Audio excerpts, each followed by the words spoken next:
Hello, friends of First Baptist and the family of First Baptist Church. This is our midweek update for the 20th of November, 2024. Okay, so our psalm for the week is Psalm 125, and I changed this up last week where I did our scripture first and then the announcements. I'm kind of like that. I think I'm going to stick with this.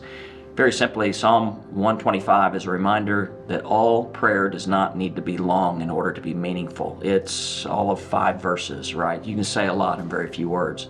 And Psalm 125, the theme of this is to remember reality. The first thing the psalmist does is he brings his worries to God. He talks about those who trust in the Lord will not be shaken. And sometimes we feel shaken. We have anger and worry and fear. Well, as the mountains surround Jerusalem, so the Lord surrounds his people, says Psalm 125. Then the psalmist brings to God a circumstance about wicked ruling over the land. And so he too brings this to God, and he remembers, okay, God does good to those who are good.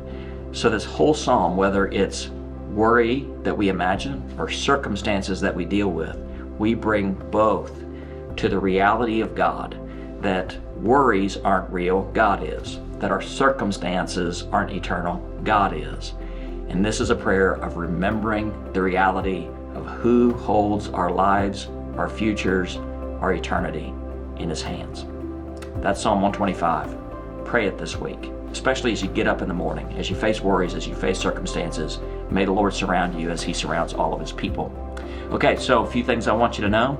And next week I'm going to start hitting all the stuff around Christmas time.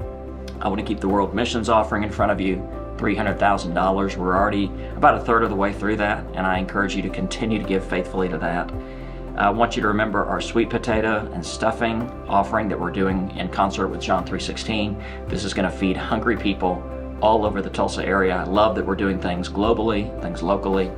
And then Trav's Coats for Kids. And we're still waiting, as of this time of recording, for that big first cold snap. It will come, and people are going to need coats. And so through our Caring Center ministry, you can volunteer and you can give your time. So this is giving resources, financial resources, food resources, the resource of your time to help those around us and to develop, as we become generous, to truly develop grateful hearts. I love you, love serving as your pastor. Let's keep our eyes focused on Jesus and let's continue to follow him. God bless you. Bye-bye.